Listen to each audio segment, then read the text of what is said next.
पाकिस्तानी मईशत में बेहतरी लाने का टास्क। कायद नून लीग नवाज शरीफ की हिदायत पर साबिक वज़ीर ख़जाना इसहाक डार आज वज़ीर आज़म शहबाज शरीफ के हमरा वतन वापस आएंगे। वफाकी वज़ीर ख़जाना मिफ्ताह इस्माइल ने अपने ओहदे से इस्तीफ़ा दे दिया, जबकि इसहाक डार को वजारत के लिए नामजद कर दिया गया है। लंदन में मुस्लिग नून के कायद मियाँ नवाज शरीफ के ज़र सदारत अहम इजलास हुआ, जिसमें मुल्क की मजमूई सियासी और कौमी सूरत हाल पर तफसीली गौर किया गया। इस मौका पर मिफ्ताह इस्माइल ने अपना इस्तीफ़ा कायद मोहम्मद नवाज शरीफ को पेश करते हुए कहा कि वजारत आपकी अमानत थी, आपने ही वज़ीर बनाया था। 4 माह में अपनी भरपूर सलाहियत से काम किया, पार्टी और मुल्क से वफादारी निभाई। मोहम्मद नवाज शरीफ ने मुश्किल तरीन हालात में जिम्मेदारियाँ निभाने पर मिफ्ताह इस्माइल की कोशिशों को सराहा।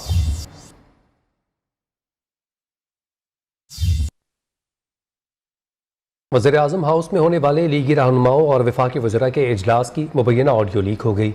वज़ीर आज़म शहबाज शरीफ, राना सनाउल्लाह, ख्वाजा आसिफ, अयाज सादिक और दीगर रहनुमाओं की आवाज़ें हैं।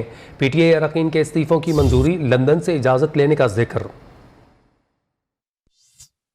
डेली आप 30 का नोटिस दे रहे, 7 दिन वाला 6 वाला दे दिया, फिर अब आज 7 वाले देंगे, कल 8 वाले देंगे। PTI अरकान के इस्तीफों से मुतालिक वज़ीर आज़म शहबाज शरीफ और काबीना अरकान की मुबैना ऑडियो सामने आ गई। अभी टोटल दिया है इन्होंने सबको नोटिस, पर एक लिस्ट दी है कि आप लोगों ने आके 6 को मिलना है, हमारी आज डिटेल मीटिंग आज हम टाइप करा के वो हम लीडरशिप को देंगे कि अप्रूवल देंगे। ऑडियो लीक के मुताबिक गुफ्तगू में नामालूम शख्स ने कहा 30 अरकान को नोटिस दे रहे हैं, जिस पर अयाज सादिक ने कहा कि हम लिस्ट बना कर देंगे। 6 को जिन लोगों ने पेश होना था, 30 लोगों ने, उनमें से जिन 7, 8 के इस्तीफे एक्सेप्ट कर रहे हैं ना, वो मेरे साहब से क्लियर करवा देंगे, उनके इस्तीफे एक्सेप्ट हो जाएंगे। इसी बात पर एक्सेप्ट हो जाएंगे कि आपने कसबा किया। ऑडियो लीक में वज़ीर दाखिला राना सनाउल्लाह ने कहा कि इस मामले को मियां साहब से क्लियर करवा लेंगे। अयाज सादिक ने कहा जिनके इस्तीफे कबूल नहीं करने, कह देंगे कि दस्तखत ठीक नहीं थे। 6 तारीख के बाद जो है वो डिस्क्रेशन जो है हमारे हाथ में आइएगा,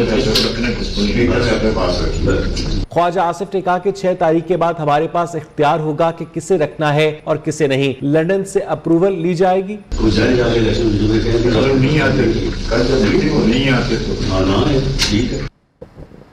वज़ीर आज़म शहबाज शरीफ से मरीम नवाज की गुफ्तगू के ऑडियो लीक। मरीम नवाज ने मुबैना तौर पर काबीना में शामिल एक वज़ीर की शिकायत की। मरीम नवाज ने कहा उसकी शिकायत हर जगह से आ रही है, TV पर पता नहीं क्या उल्टा सीधा बोलता रहता है। जिम्मेदारी भी नहीं लेता और TV उल्टी सीधी बातें करता रहता है, इसका मजाक होता है और कंट्रोल है, he knows what he is doing. अगर इसको यही पता नहीं है कर क्या रहा है, ये तो बहुत मायूस किया और इसकी शिकायतें हर जगह से आ रही है। अगर he doesn't know what he is doing, इसको ये भी नहीं पता जो ये कर रहा है इसका क्या इफेक्ट्स होंगे, इसको ये खतरनाक है हमारे लिए। तहरीक इंसाफ के रहनुमाओं ने वज़ीर आज़म शहबाज शरीफ की मुबैना ऑडियो शेयर कर दी। ऑडियो में एक ऑफिसर बता रहा है कि मरियम अपने दामाद राहील के लिए सिफारिश कर रही हैं, जिसका पावर प्लांट इंडिया से इम्पोर्ट होना है। शहबाज शरीफ मान रहे हैं कि इसका रिएक्शन आएगा। काम सर, कल मुझे मरियम साहबा ने व्हाट्सएप किया था, हमारा थोड़ा सा चैट हुआ था, वो बिल्कुल नहीं करने का सर, बहुत फ्लैक आया। क्या ये जो इनके दामाद है ना सर राहील, ये कोई वो मुझे दिया क्या है, केस दिया, आप उसको देख लेना। सर मैं बात सुने ना, उसका तरीका है ना, मुझे रात बात की थी, he is her son in law and very dear to her and rightly so करके लॉजिकली आप बैठ के उनको मिल के या ये मिलने के जी ये इश्यूज हैं, ये मेरे ख्याल से 2 काम होने बताया सर। एक उनका ग्रेड स्टेशन आधा आ गया हुआ इंडिया से प्लांट, वही है ना, ऐसा ही है सर। हाँ, नहीं तो बाकी आधा रह गया हुआ है। सर इशू ये है कि वो पहले जाएगा ECC में, फिर आएगा कैबिनेट में। अब प्राइम मिनिस्टर की अजीज, फॉर्मर प्राइम मिनिस्टर की डायरेक्ट फैमिली का इंडिया से मशीनरी आना ऑप्टिक्स के लिए तो बड़ा सर, ऑप्टिक्स नहीं, ये बिल्कुल गले पड़ जाएगी बात। मैं मानता हूँ, तो उसको आप पहले बता दें, फिर मैं उसे खुद बात कर लूंगा बड़े अच्छे तरीके से। ठीक है। वो दूसरा जो काम है ना सर उनका मैप्को वाला, जो ग्रेड स्टेशन की उन्होंने इत्तेहाद पार्क बनाया रईगर खान में, वो हम करा रहे हैं। अच्छा। 2 काम उन्होंने बताए थे। पहला तो मैंने कहा मैं अभी लग जाता हूँ। इत्तेहाद पार्क क्या है? कोई बाहर हाउसिंग सोसाइटी बना रहे होंगे सर। अच्छा। तो हाउसिंग सोसाइटी में अपना ग्रेड स्टेशन बनाना पड़ेगा। वो एक नेशनल वे में हो जाए बस, वो तो हो जाएगा सर, वो तो रोज लोग कराते हैं, कोई इशू नहीं। लेकिन ये जो है ना सर इंडिया से मिशनरी लाने में बड़ा फ्लैग आएगा। जी जी। और फिर रात होता ना सर, चुपके से आ जाती, ECC में ले जाना, वहाँ डिस्कस होना इस नाम से, फिर कैबिनेट में डिस्कस होना। उसको आप बात करें, फिर मैं जब लंदन से अब टर्की जाऊंगी, मैं खुद बुला के समझा दूंगा। मेरी राय तो ये है सर कि मुनासिब वक्त पे हम डार साहब की ड्यूटी लेना है, वो कर लेते हैं सर। वो बड़े मियां साहब से गाड़ी भी उन्होंने रिव्यू करा ली थी, वो फिर नहीं गई सर। ठीक है, फिर ऐसा कर लें। एक बार झूठ बोलने वाला शख्स हमेशा झूठ बोलता है। भारत से बिजली का प्लांट इमरान खान की हुकूमत की पॉलिसी और कानून के मुताबिक आया। मरीम नवाज ने नून लीग के ऑफिशियल ट्विटर से लाहौर हाई कोर्ट का फैसला रीट्वीट कर दिया। ग्रिड स्टेशन की तनसीब का हुक्म 2020 में लाहौर हाई कोर्ट ने दिया। उस वक्त इमरान खान वज़ीर आज़म थे और हीरों की अंगूठियों के बदले सील शुदा रियल एस्टेट साइट्स को खुलवाने में मसरूफ़ थे।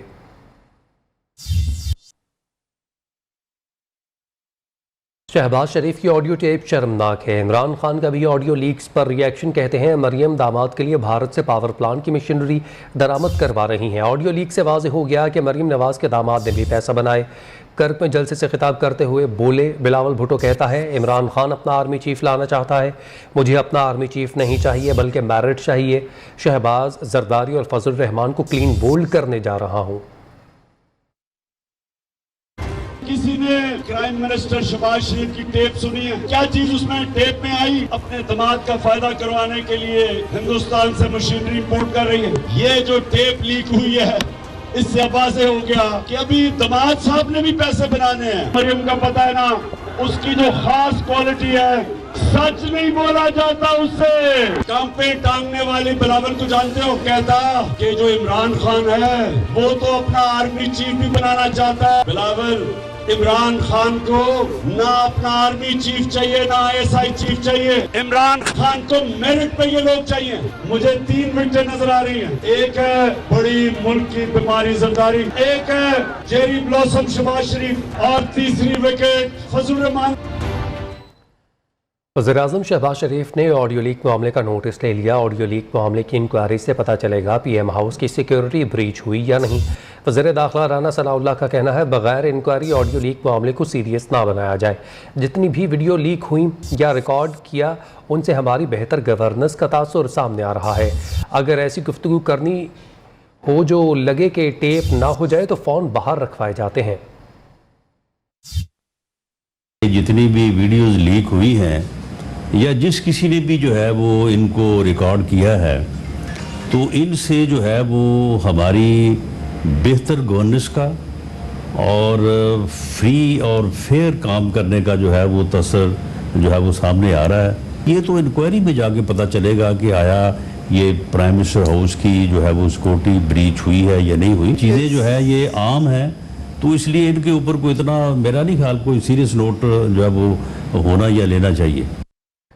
हुकूमत की ऑडियो लीक्स पर तहरीक इंसाफ कन्फ्यूजन का शिकार है। पहले नून लीग को तनकीद का निशाना बनाया, फिर ऑडियो लीक्स पर सिक्योरिटी के सवालात उठाए, बाद में हदफ तनकीद मरीम नवाज को बना लिया। किस को जिम्मेदार ठहराएं, किस पर तनकीद करें? हुकूमत की ऑडियो लीक्स पर तहरीक इंसाफ कंफ्यूजन का शिकार। PTI ने पहले नून लीग को तनकीद का निशाना बनाया, फिर ऑडियो लीक पर सिक्योरिटी के सवालात उठाए, बाद में हदफ तनकीद मरियम नवाज को बना लिया। इमरान खान के मुताबिक मरियम नवाज ने दामाद को फायदा पहुँचाया। फवाद चौधरी ने दावा किया है कि वजीर आजम ऑफिस की 100 घंटे से जायद की ऑडियो लीक डार्क वेबसाइट पर बराए फरोख्त है। ये खुफिया इदारों खसूसन IB की बहुत बड़ी नाकामी है। शीरी मजारी ने ट्वीट किया, असल मसला ये है कि वजीर आजम हाउस को किसने बग्ड किया, जिम्मेदार कौन है और अहकामात या फैसला कहां से आया? ये एक ऐसा सवाल है जिस पर तवज्जो देनी चाहिए। इस मामले पर इमरान इस्माइल का कहना है ऑडियोज ने चीफ इलेक्शन कमिश्नर की जानिबदारी भी साबित कर दी। अपडेट्स आपने मुलाहिजा की। अभी आपको बताएं कि लंदन में मरीम औरंगजेब से एक रेस्टोरेंट में चंद PTI के कारकुनों ने बदतमीजी की। वीडियो सोशल मीडिया पर वायरल होगी। मरीम औरंगजेब पर चंद लोगों ने आवाज़ें कसना शुरू कर दी। मरीम औरंगजेब उनकी आवाज़ों पर गुस्सा होने के बजाय मुस्कुराते हुए मोबाइल फ़ोन यूज़ करती रहीं। कुछ लोगों ने उनको बड़े तहम्मुल से जवाबात भी दिए। बाद में ये कारकुनान सड़क पर भी उनका पीछा करते रहे।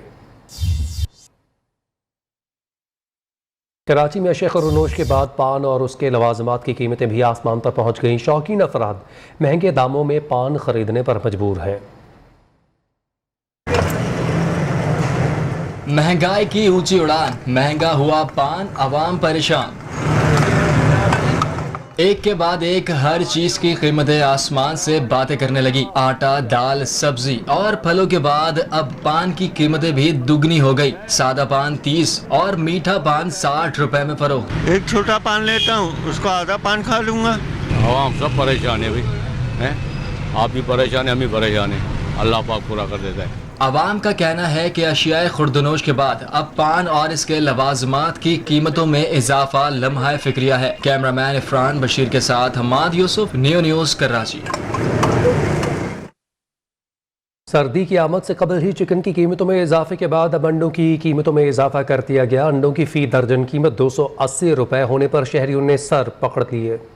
सर्दी से कबल ही अंडों की कीमतें आसमान पर, मुनाफाखोरों ने कमर कस ली। फैसलाबाद में अंडा 280 रुपए दर्जन तक पहुंच गया। बाजारों में फार्मी अंडे की कीमत 280 रुपए फी दर्जन, देसी अंडा 340 रुपए, डबल जर्दियों वाला गोल्डन अंडा 390 रुपए दर्जन फरोख्त होने लगा, जिस पर शहरी परेशान नजर आते हैं। अंडा भी महंगा हो गया, पहुँच गरीबी पहुँच बाहर हो चुका है। फिर 170 दी आप 300 रुपये ऊपर प्लस का गया अंडा। 260 से लेके 300 रुपए तक ये दर्जन सेल हो रही है।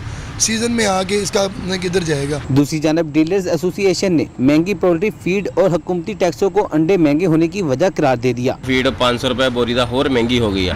जिस तरह फीड महंगी हो जानी उस तरह अंडा महंगा हो जाना। शहरी कहते हैं महंगाई से मारी आवाम के लिए अब तो अंडों की खरीदारी भी मुमकिन नहीं रही। इंतजामिया अंडों की कीमतों को कम करवाए। सर्दी की आमद से कबल ही फी अंडे की कीमत 25 रुपए हो चुकी है। शहरी कहते हैं कि इस सीज़न में तो अब उनके लिए अंडा खाना भी मुश्किल तरीन मराहल में शामिल हो चुका है। कैमरामैन उसके साथ वकास शरास, न्यू फैसलाबाद। मुल्क भर में बारिशों और सैलाब से अमवात की कुल तादाद 1638 हो गई। सबसे ज़्यादा हलाकतें सिंध में हुई, जहाँ 747 अफराद लुक़मा अजल बन गए। बलोचिस्तान में 323 और केपी में 306, जबकि आज़ाद कश्मीर में 48 अफराद ज़िंदगी की बाजी हार गए। मुल्क भर में ज़ख्मी होने वालों की कुल तादाद 12,865 हो गई, जिनमें सिंध सर फहरिस्त है, जहाँ ज़ख्मियों की तादाद 8,422 है। नेशनल डिज़ास्टर मैनेजमेंट अथॉरिटी की रिपोर्ट के मुताबिक मुल्क भर में हालिया बारिशों और सैलाब से 392 पुलों को नुकसान पहुँचा। 8,24,000 से ज़ायद घर मुकम्मल तौर पर तबाह हुए, जबकि 12 लाख से ज़ायद घरों को जज़वी नुकसान पहुँचा। सैलाब गुजर गया, लेकिन सैलाब मुतासरीन के घर बार रोज़गार ले गया। इंसान तो इंसान, जानवर भी बुरी तरह मुतासर हैं। उनकी मुश्किलात के पेश नज़र सिंध हुकूमत ने मीरपुर ख़ास में खैमा बस्ती कायम कर दी। इस टेंट सिटी में बच्चों के लिए स्कूल भी लगाया गया है। मीरपुर खास में सैलाब मुतासरीन और जानवरों के लिए रिलीफ ऑपरेशन में तेजी, जहां इंसानों के साथ साथ जानवरों की सेहत का भी मुकम्मल ख्याल रखा जा रहा है। सिंध सरकार ने खैमा बस्ती में मुतासरीन के लिए मेडिकल कैंप भी कायम कर दिया, जहां इंसानी जिंदगियां बचाने की तमाम अद्वियात मौजूद हैं। फ्री मेडिकल कैंप आहे जेका टेंट सिटी मीरपुर खास में कायम कई वही आहे। हिन में असांखे मेडिसिन जेके बेसिक मेडिसिन आहिनि, जेके हिन वक्त जे जेके स्किन जो कंडीशंस या जेके मेडिकल कंडीशंस अराइज थियनि पियूं। मीरपुर खास के टेंट सिटी में जहां सैलाब मुतासरीन का ख्याल रखा जा रहा है, वहीं इनके जानवरों को भी बीमारियों से बचाने के लिए बेहतरीन इक़दामात किए जा रहे हैं। सिंध हुकूमत की मेहरबानी जेका टेंट सिटी ते कायम करे ॾिना, जेके असीं हिते वेठा आहियूं, असांखे हर शइ जी सहूलत आहे। दूसरी जानिब टेंट बस्ती में बच्चों की तालीम के लिए भी स्कूल कायम किए गए हैं, जिससे तलबा काफी खुश नजर आते हैं। सैलाब मुतासरीन का कहना है इनकी जिंदगियों के साथ साथ इनके बच्चों की तालीम और इनके जानवरों की जिंदगियां भी महफूज बनाई जा रही हैं। सिंध सरकार ने सैलाब मुतासरीन के लिए उमरकोट में भी खैमा बस्ती कायम कर दी है, जहाँ मुतासरीन के लिए राशन के साथ मेडिकल कैंप भी मौजूद है। सिंध के दूसरे अजला की तरह उमरकोट में भी सैलाब ने हर शय का हुलिया बिगाड़ दिया। सिंध सरकार ने सैलाब मुतासरीन के लिए उमरकोट में भी खैमा बस्ती कायम कर दी, जहां मुतासरीन के लिए राशन के साथ मेडिकल कैंप भी कायम किया गया है। मेडिकल कैंप में काबिल डॉक्टरों और नर्सों की बड़ी तादाद मरीजों की देखभाल के लिए दिन रात एक किए हुए हैं। डॉक्टर आए, मटमो आए, स्कूल आई है, असांजी सहूलत है। उमरकोट की खैमा बस्ती में बच्चों के लिए स्कूल भी कायम किया गया है, जहां असातिज़ा बच्चों की तालीम पर खास तवज्जो दे रहे हैं। सिंध में पाकिस्तान आर्मी फ्लड रिलीफ के साथ शाहराहों को क्लियर करवाने में मसरूफ। कंडियारू और हेलानी के दरमियान कई घंटों से बंद कौमी शाहराह पर ट्रैफिक की रवानी बहाल कर दी। पाकिस्तान आर्मी ने फौरी इकदाम उठाया और ख़राब गाड़ियों की हंगामी बुनियादों पर मरम्मत करवा के ट्रैफिक बहाल किया। पाकिस्तान आर्मी गाड़ियों के मैकेनिक्स और इलेक्ट्रीशियंस कौमी शाहराह पर मुसलसल काम में मसरूफ़ हैं।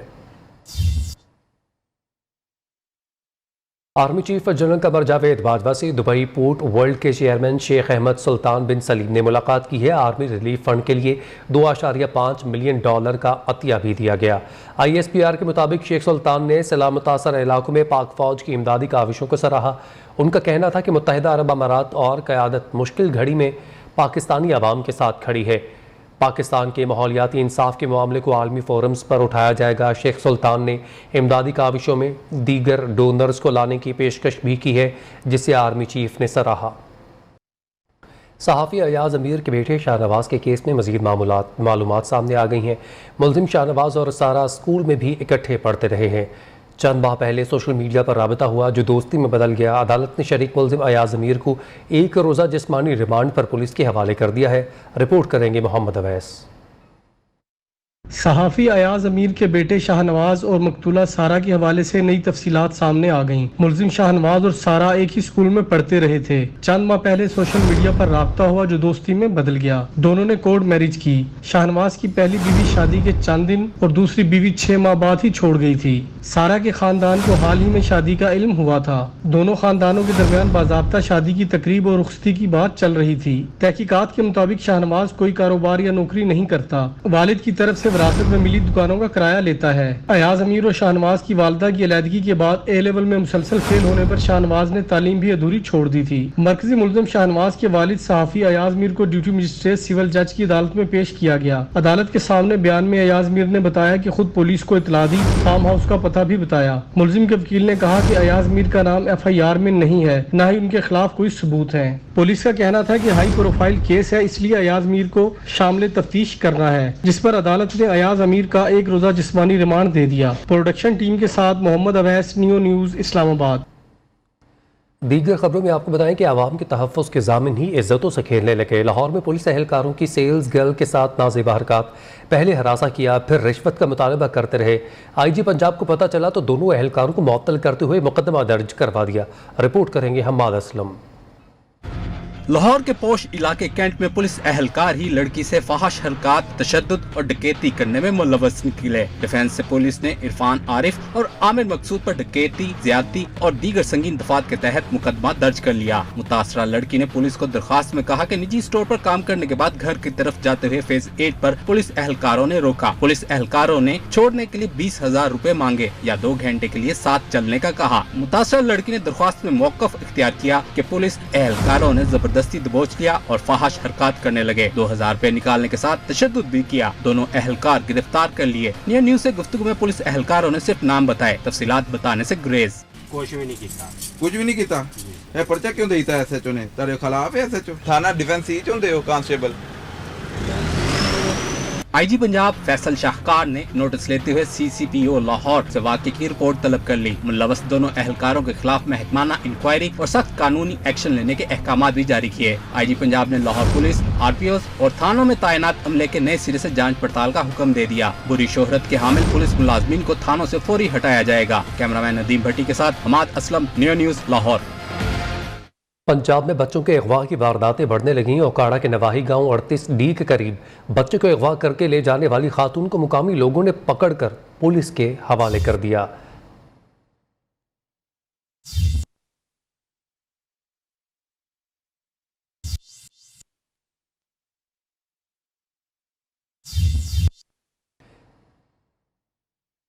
अपडेट कर रहे हैं आपको। पंजाब में बच्चों को अगवा करने के वाक़यात बढ़ने लगे हैं। पंजाब में बच्चों के अगवा की वारदातों के बढ़ते हुए ओकाड़ा में करीब बच्चे को अगवा करके ले जाने वाली खातून को शहरियों ने धर लिया और पुलिस के हवाले कर दिया। अपडेट करें आपको। पंजाब में बच्चों के अगवा की वारदातें बढ़ने लगी हैं, जिस पर पुलिस भी एक्शन में आ चुकी है। पंजाब में बच्चों के अगवा की वारदातें बढ़ने लगी। गुज़िश्ता रोज़ ओकाड़ा में करीब बच्चों को अगवा करने के लिए ले जाने वाली खातून को शहरियों ने धर लिया और पुलिस के हवाले कर दिया।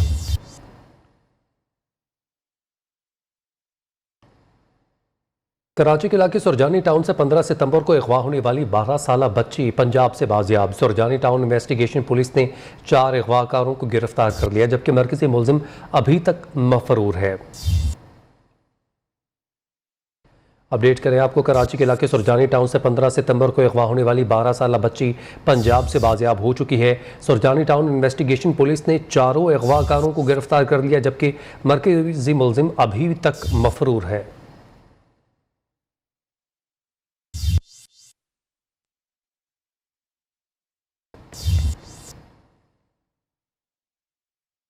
बरतानिया में पाकिस्तानी कम्युनिटी की ज़रूरियात को पूरा करने के लिए ब्रैडफोर्ड में हर इतवार को एक बाज़ार का इनेकाद किया जाता है। कैनल मिल के नाम से मशहूर इतवार बाज़ार से मुतालिक देखते हैं नुमाइंदा नियो न्यूज़ असरार यूनुस की ये रिपोर्ट। बरतानिया का शहर ब्रैडफोर्ड जहां पाकिस्तानी कम्युनिटी की अक्सरियत है, जो मिनी पाकिस्तान के नाम से भी मशहूर है। पाकिस्तानी कम्युनिटी की अक्सरियत को देखते हुए ब्रैडफोर्ड के इलाके कैनल बिल में हर इतवार बाजार का इनेकाद किया जाता है। इतवार बाजार में खाने पीने की अशिया से लेकर कपड़े, ज्वेलरी, जूते, खवातीन और बच्चों के इस्तेमाल की चीजों के अलावा रोजमर्रा जरूरियात की तमाम अशिया दस्तयाब हैं। पाकिस्तानी स्टाइल में आवाजें लगाकर अशिया फरोख्त करते दुकानदार हजरात को देखकर पाकिस्तान में किसी इतवार बाजार का गुमान होता है। लाहौर डिस्ट्रिक्ट ताइक्वांडो एसोसिएशन के ज़रिए एहतमाम चैंपियनशिप का पंजाब स्पोर्ट्स बोर्ड के जिम्नाजियम में इनेकाद किया गया। इवेंट में ज़िले लाहौर के मुख्तलिफ क्लब्स के खवातीन खिलाड़ियों ने शिरकत की। पंजाब स्पोर्ट्स बोर्ड के जिम्नाजियम में लाहौर डिस्ट्रिक्ट ताइक्वांडो चैंपियनशिप का इनेकाद हुआ, जिसमें 125 क्लबों की 160 खवातीन खिलाड़ियों ने शिरकत की। तमाम खिलाड़ियों ने स्पोर्ट्समैन स्पिरिट का मुजाहरा करते हुए खूब जमकर मुकाबला किया। खिलाड़ियों का कहना था कि इस खेल से लड़कियां अपनी हिफाजत खुद कर सकती हैं और स्पोर्ट्स बेस पर आला तालीम और सरकारी नौकरी भी हासिल कर सकती हैं। हुकूमत से अपील है कि हमारे बच्चों को ये प्लेटफॉर्म ज़्यादा से ज़्यादा वो दें हमें, ताकि हम अच्छी तैयारी के साथ जाएं और अपने मुल्क का नाम दूसरे मुल्कों में जाके खेलें और अपने मुल्क का नाम रोशन करें। ये एक बहुत अच्छा प्लेटफॉर्म है, ठीक है, जो लड़कियों को सहूलत प्रोवाइड करता है कि वो आगे बढ़ सके, अपना फ्यूचर सिक्योर कर सके और मज़ीद कुछ अपने मुल्क के लिए करके दिखा सके। तकरीब में सीनियर एडवोकेट सुप्रीम कोर्ट और समाजी रहनुमा मेहर जहांगीर, सीनियर सहाफ़ी कॉलम निगार Naseem Qureshi, grand master Amjad Ali, chairman Lahore taekwondo Khalid Rashid और अकबर अली सेक्रेटरी लाहौर ने शिरकत की। शुरकाने ख़वातीन खिलाड़ियों में मेडल भी तकसीम की। कैमरामैन आसिफ के साथ मुबीन हैदर, न्यू न्यूज़ लाहौर। नेपाल में जारी mount Everest international taekwondo championship में पाकिस्तान का एक और मेडल कंफर्म हो गया। पाकिस्तान के हमजा उमर सईद फाइनल में पहुंच गए हैं। प्लस 87 किलोग्राम कैटेगरी के सेमीफाइनल में हमजा उमर सईद ने भारत के राजा हलाला को शिकस्त दी। इससे पहले हमजा ने क्वार्टर फाइनल में भी भारतीय हरीफ को हराया था। इवेंट में पाकिस्तान एक गोल्ड मेडल भी जीत चुका है। सर्दी आ चुकी है। गिलगित बल्तिस्तान के बालाई इलाकों में चांदी उतरने लगी। दयामीर, चल्लास, बाबूसर में बर्फबारी। इलाका मकीनों ने गर्म कपड़े पहन लिए हैं। बर्फ की वजह से बाबूसर झलकट रोड ट्रैफिक के लिए बंद हो चुका है। न्यूज़ बुलेटिन से फिल वक्त इतना ही। आप देखते रहें न्यू न्यूज़।